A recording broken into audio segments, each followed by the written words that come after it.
सभी दोस्तों को नमस्कार। दोस्तों, मेरे साथियों, आज आपके बीच फिर एक टॉपिक लेके आया हूँ। 2-3 दिन से ये आप लोगों के बीच, हमारे बीच बहुत बड़ा अफवाह चला हुआ है कि सेबी ने कुछ रूल नया बनाए हैं जिसके वजह से शायद मार्केट में बहुत बड़ा उथल पुथल होने वाला है। तो दोस्तों, आज मैं इसी पे चर्चा करना चाहता हूँ। आपको पता होगा कि इंडियन शेयर मार्केट को चलाने के लिए सेबी लगातार कुछ न कुछ नियम लाते रहते हैं जिससे कि छोटे ट्रेडर, मंझले ट्रेडर को नुकसान ना उठाना पड़े और वो छोटे और मंझले ट्रेडर बराबर सेफ रहे। इसके लिए लगातार कुछ न कुछ बदलाव करके या नया कानून के रूप में से भी लाते रहते हैं। तो दोस्तों, मैं आपको ये बताना चाह रहा हूं कि आज जो आपके बीच में कानून आया है, नियम आया, रूल कहिए उसको, सेबी का रूल शेयर मार्केट के लिए जो आया है वो शॉर्ट सेलिंग के ऊपर है। अब आपको लग रहा होगा कि शॉर्ट सेलिंग क्या है। कुछ तो भाई साहब हमारे जो हैं वो शॉर्ट सेलिंग के बारे में जानते हैं, लॉन्ग बिल्डअप के बारे में जानते हैं, लेकिन कुछ अफवाह के आधार पर घबरा रहे हैं लोग बाग, हमारे साथियों, कि क्या होगा अब शेयर मार्केट में, कल क्या होगा, मंडे को क्या होगा, आगे क्या होगा। तो मैं आपको ये बताना चाहूँगा कि शॉर्ट सेलिंग के ऊपर कुछ संशोधित करके और 1-2 नए कानून आपके बीच में लाया इसलिए गया है कि आपको ये पता होगा कि अडानी ग्रुप के स्टॉक में जो शॉर्ट सेलिंग हुई थी, उस शॉर्ट सेलिंग के वजह से मात्र 10 दिन में 4,000 रुपये का शेयर महज 900 रुपये का होके रह गया। 4,000 का जो शेयर था वो 900 रुपये होकर के रह गया महज 10 दिन में। इसी को बोलते हैं शॉर्ट सेलिंग है। तो 3,100 रुपये का फायदा उस बड़े ट्रेडर को हुआ जो शॉर्ट सेलिंग किया था, और इससे क्या हुआ, अडानी ग्रुप को अरबों का तो नुकसान हुआ ही हुआ। छोटे और मंझोले ट्रेडर जो लॉन्ग बिल्डअप करके रखे थे, उनका तो सारा पूंजी ही डूब गया, वो बर्बाद हो गया। तो इसी को ध्यान में रखते हुए सेबी ने कुछ नियम लाए हैं जिससे कि शॉर्ट सेलिंग पर शिकंजा कसा जा सके। वैसे बिग ट्रेडर, जो इंस्टीट्यूशनल ट्रेडर हैं, बड़े बड़े ट्रेडर जो 10,000 करोड़, 20,000 करोड़, 50,000 करोड़ का कैपिटल मार्केट में लगा करके लॉन्ग बिल्डअप करता है, शॉर्ट सेलिंग करता है, उस पर कुछ शिकंजा कसा जा सके और छोटे और मंझोले ट्रेडर को थोड़ा बचाया जा सके, सेफ रखा जा सके और हेल्दी मार्केट चलाया जा सके, उसके लिए कुछ नियम और कानून लाया गया है। वो ये है आपके सामने, ये देखिए, सेबी का रूल है। क्या उन्होंने नियम निकाला, ऐसे अंग्रेजी में तो बहुत बड़े बड़े फर्रे में लिखा हुआ है, उससे बहुत ज़्यादा मतलब नहीं है, ध्यान में देने की बात नहीं है। उसका लब्बो लवान ये है, यही मीनिंग उसका निकलता है उस रूल का। देखिए, कोई भी इंस्टीट्यूशनल ट्रेडर स्टॉक या एफएनओ में एक दिन में शॉर्ट सेलिंग नहीं कर सकता है। यानी कोई भी बड़े ट्रेडर, इंस्टीट्यूशनल ट्रेडर जो FII हो गया, DII हो गया, या और भी कुछ इंस्टीट्यूशनल ट्रेडर है, बड़े ट्रेडर जो 10,000 करोड़, 20,000 करोड़, 50,000 करोड़ लगाता है कैपिटल, वो एक दिन में किसी स्टॉक या एफएनओ में शॉर्ट सेलिंग नहीं कर सकता है, पहला कानून। दूसरा, शॉर्ट सेलिंग करने के पहले अब बड़े ट्रेडर को, सेबी को बताना पड़ेगा कि मैं इस स्टॉक में या यहां एफएनओ में शॉर्ट सेलिंग करने वाला हूं। तीसरा, बिग ट्रेडर को शॉर्ट सेलिंग करने के पहले लॉन्ग बिल्डअप यानी हाइजिंग करना पड़ेगा। हाइजिंग तो पहले भी करते थे बड़े बड़े ट्रेडर, ये भी मैं बताऊंगा हाइजिंग क्या होता है। ये हाइजिंग करना पड़ता था और आज भी करना पड़ेगा, ये तो पहले वाला ही सिस्टम है, रूल है। अब चौथा क्या है, स्टॉक में शॉर्ट सेलिंग के पहले सेबी के पास बड़े ट्रेडर को स्टॉक का फंडामेंटल रिपोर्ट देना पड़ेगा। रिपोर्ट में ये फंडामेंटल रिपोर्ट उस स्टॉक का नेगेटिव है, ठीक नहीं है, हमारा पैसा वहां, हमारा कैपिटल वहां डूब सकता है, ये कारण उनको बताना पड़ेगा और ये कहना पड़ेगा यही वजह है जिसके वजह से मैं इस स्टॉक में शॉर्ट सेलिंग कर रहा हूं। तो ये शॉर्ट सेलिंग करने के पहले सेबी के पास में रिपोर्ट उनको देना पड़ेगा, सूचना देना पड़ेगा कि ये कारण है, उनका फंडामेंटल रिपोर्ट ठीक नहीं है तो मैं शॉर्ट सेलिंग कर रहा हूं। ये तो आपका रिपोर्ट, ये रूल है। अब शॉर्ट सेलिंग तो आप समझ ही गए होंगे। शॉर्ट सेलिंग का सीधा छोटा सा मतलब अगर आप निकालते हैं तो मतलब ये है कि बड़े ट्रेडर जो 10,000 करोड़, 20,000 करोड़, 50,000 करोड़, 1,00,000 करोड़, वो जो आपके स्टॉक में या एफएनओ में अपना कैपिटल इन्वेस्टमेंट करता है, वो एकाएक ही बगैर सेबी को सूचना दिए, बगैर किसी को कुछ बताए, एकाएक ही उस मार्केट से अपना सारा कैपिटल निकालना शुरू कर देता है, निकाल लेता है। इसके वजह से क्या होता है कि मार्केट धड़ाम से नीचे आके गिर जाता है, 1,000, 2,000, 4,000, 5,000 पॉइंट नीचे गिर जाता है। उसके वजह से क्या होता है कि छोटे और मंझोले ट्रेडर को बहुत बड़ा नुकसान झेलना पड़ता है। जो 1,00,000 रुपये, 2,00,000 रुपये, 5,00,000 रुपये, 10,00,000 रुपये, 50,00,000 रुपये लगा करके ट्रेडर जो है ना कहीं बैठा रहता है पोजीशन लेकर के, उनका पूंजी तो एकाएक ही खत्म हो जाता है। इसी पर रोक लगाने के लिए ये सारे नियम कानून लाया गया है। अब इसका मतलब थोड़ा सा समझ लीजिए कि कोई भी इंस्टीट्यूशनल ट्रेडर स्टॉक या एफएनओ में एक दिन में शॉर्ट सेलिंग नहीं कर सकता है। पहले एक दिन में ही शॉर्ट सेलिंग कर सकता था, कर रहा था, अब नहीं कर सकता है। उसको पोजीशन को होल्ड करना पड़ेगा, धीरे धीरे निकालना पड़ेगा। तो उससे क्या होगा, आपको उससे छोटे ट्रेडर और बड़े ट्रेडर को फायदा ये होगा कि उनका पूंजी एकाएक जो है बर्बाद नहीं होगा। वो जहां पोजीशन लेके बैठा हुआ था उस पोजीशन से निकलने का उनके पास समय मिलेगा। वो उस पोजीशन के आधार पे जो है ना कुछ निर्णय ले पाएगा कि अब शॉर्ट सेलिंग हो रहा है, मार्केट नीचे गिर रहा है तो मुझे निकल जाना चाहिए, वो निकल पाएगा, अपना पूंजी को सेफ बचा पाएगा। इसलिए ये कानून लाया गया। अब दूसरा, शॉर्ट सेलिंग के पहले सेबी को बताना पड़ेगा। पहले कोई भी बड़े ट्रेडर सेबी को कुछ नहीं बताता था और जहां मर्जी जिस भी स्टॉक में, जहां भी एफएनओ में शॉर्ट सेलिंग करना है तो शॉर्ट सेलिंग 1,000, 2,000 पॉइंट, 3,000 पॉइंट नीचे मार्केट को गिरा देता था। क्यों? वो सारा सारा अपना कैपिटल ही निकाल लेता था बगैर सेबी को बताए।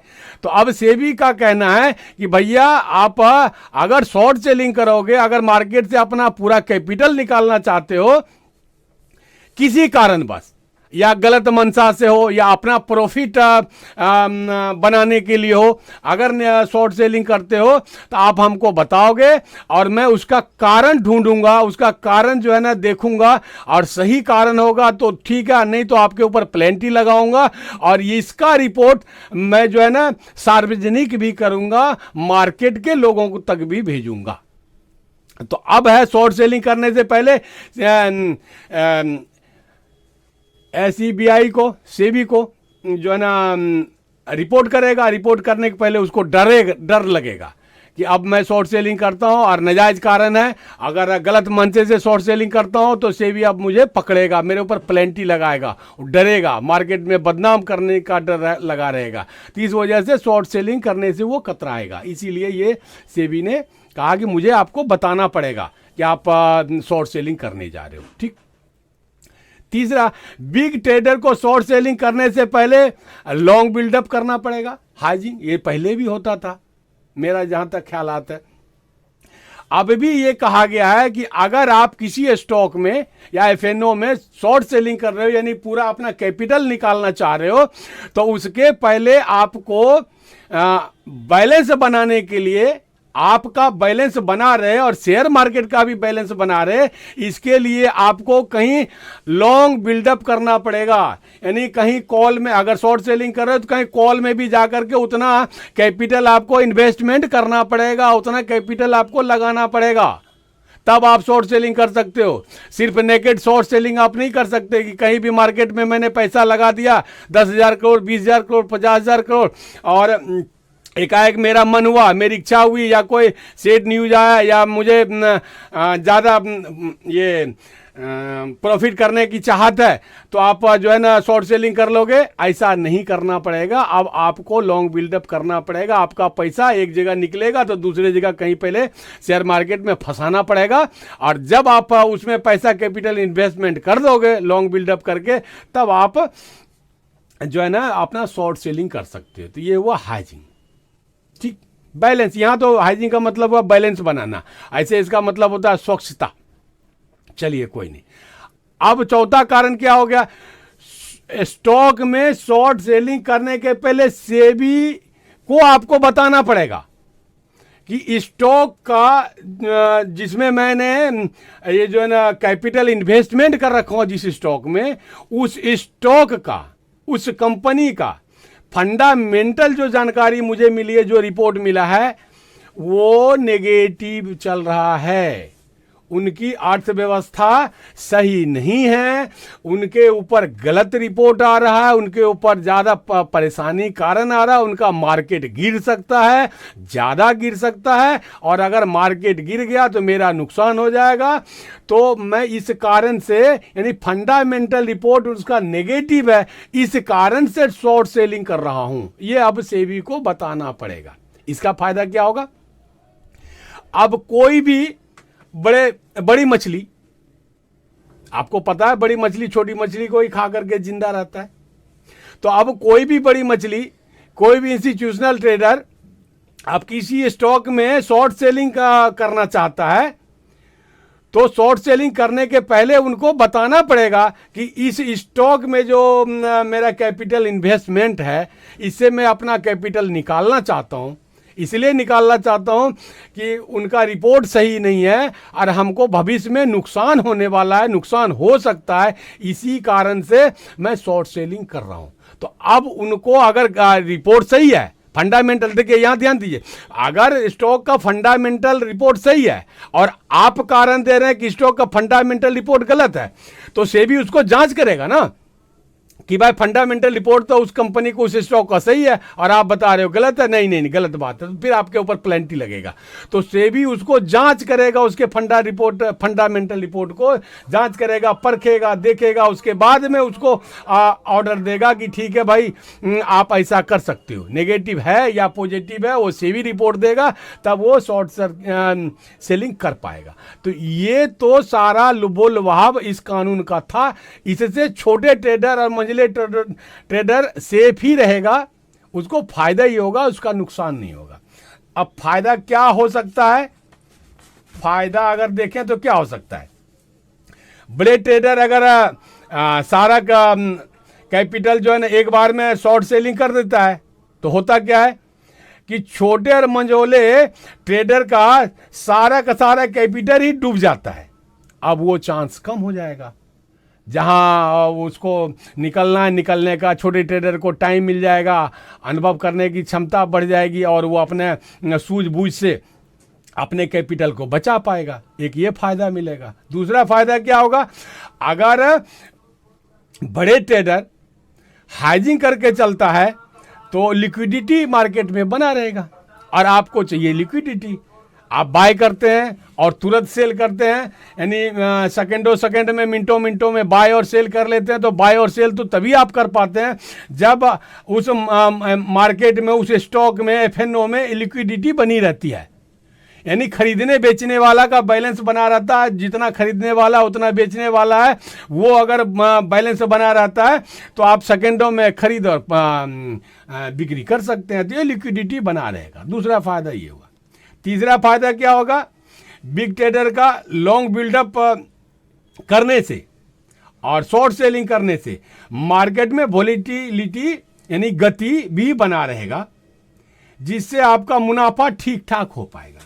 अगर वोलेटिलिटी बिल्कुल भी ना होगा तो साइडवेज मार्केट में ही ज़्यादा चलेगा। तो अगर हाइजिंग करता रहता है बड़े ट्रेडर, तो छोटे ट्रेडर और बीच वाले ट्रेडर को वोलेटिलिटी का फ़ायदा मिलेगा, कुछ ज़्यादा पॉइंट उनको मिलता रहेगा। ये फ़ायदा हो गया।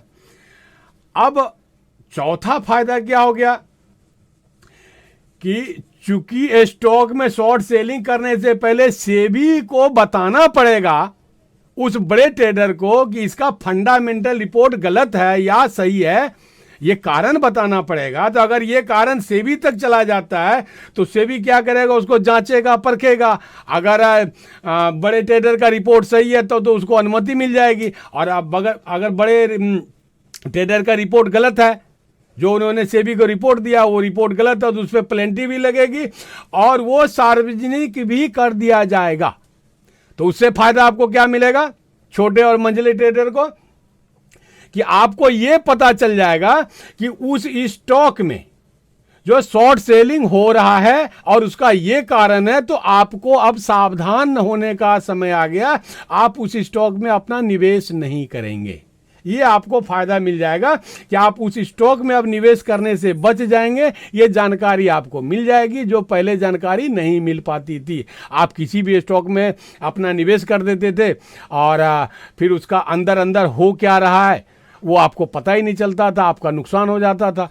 तो अब ये जो है ना, आपको रिपोर्ट मिल जाएगा कि किस स्टॉक में जो है ना फंडामेंटल रिपोर्ट नेगेटिव है, किस स्टॉक का फंडामेंटल रिपोर्ट पॉजिटिव है, उसी के हिसाब से आप वहां अपना निवेश कर पाएंगे। तो ये तो सारे छोटे छोटे फायदे आपके लिए हैं। सेबी जब कभी भी कोई भी रूल बनाता है तो ज़्यादातर कोशिश ये करता है कि हमारे छोटे ट्रेडर और मंझोले टाइप का जो ट्रेडर है उनको नुकसान ना हो, उनको नुकसान कम से कम हो, इसके लिए बराबर वो नियम कानून कायदे लाते रहते हैं। इसी के चक्कर में ये 2007 में भी शॉर्ट सेलिंग पर कानून बनाया गया था। उसके बाद उसमें कुछ हेर फेर बदल करके 16 अक्टूबर 2023 को भी ये कानून लाया गया था जो शॉर्ट सेलिंग के ऊपर भी था। और लेटेस्ट अब 5 जनवरी को यानी अगले शुक्रवार को, जो बीता शुक्रवार, उस शुक्रवार को जो शॉर्ट सेलिंग पे ये सारे कानून बना करके सेबी ने लाया है, जिससे छोटे और मंझौले ट्रेडर को फायदा होगा। अब रह गई सोमवार की बात। तो सोमवार की बात में थोड़ा आपको सावधान रहने की जरूरत है। थोड़ा सा हो सकता है ये सारे रूल का जो नेगेटिव ये प्रभाव पड़े मार्केट पर, तो नेगेटिव प्रभाव भी पड़ सकता है या पॉजिटिव प्रभाव पड़े। क्या पड़ेगा इसके लिए थोड़ा आपको सावधान रहना पड़ेगा। शुरुआती दौर में तुरंत जो है ना मार्केट खुलते ही आप अपना कैपिटल इन्वेस्टमेंट नहीं करेंगे, थोड़ा मार्केट को देख लेंगे, मार्केट को स्थिर होने देंगे। मार्केट जब स्थिर हो जाता है तब आप अपना कैपिटल इन्वेस्टमेंट करेंगे। और फिर भी थोड़ा सा आपको ध्यान रखना पड़ेगा अपने कैपिटल के ऊपर, क्योंकि थोड़ा सा उथल पुथल मच भी सकता है, उथल पुथल नहीं भी मच सकता, तो थोड़ा सा सावधानी आपको बरतना पड़ेगा। और बाकी छोटे और मंझले ट्रेडर को कोई नुकसान इससे नहीं है, फ़ायदा ही फ़ायदा है। ये जो रूल लाया गया है सिर्फ और सिर्फ इंस्टीट्यूशनल ट्रेडर पर शिकंजा कसने के लिए कि अपने मनमाने ढंग से वो किसी भी स्टॉक को नहीं गिरा सकता है। एफएनओ में गिरावट इतना तेज नहीं ला सकता है कि छोटे और मंझोले ट्रेडर को नुकसान झेलना पड़े। तो दोस्तों मिला जुला करके यही नियम कानून जो लाया गया वो मैंने आपको बता दिया। आप थोड़ा सावधान रहेंगे। और अगर आपको ये वीडियो अच्छा लगा हो तो लाइक कर देंगे, और नए दोस्त सुन रहे हैं, देख रहे हैं तो सब्सक्राइब कर देंगे। मैंने बहुत सारा वीडियो आपको ट्रेडिंग सीखने के लिए अपना डाल रखा हूँ, अच्छे सरल भाषा में, सरल शब्दों में। तो आप ट्रेडिंग सीखना चाहते हैं तो हमारे वीडियो को थोड़ा सा देखेंगे। देखने के बाद में आप ट्रेडिंग बनने के कगार पे, ट्रेडिंग बनने के अक्सर हो जाएंगे। तो दोस्तों धन्यवाद, नमस्कार, जय हिंद, जय भारत।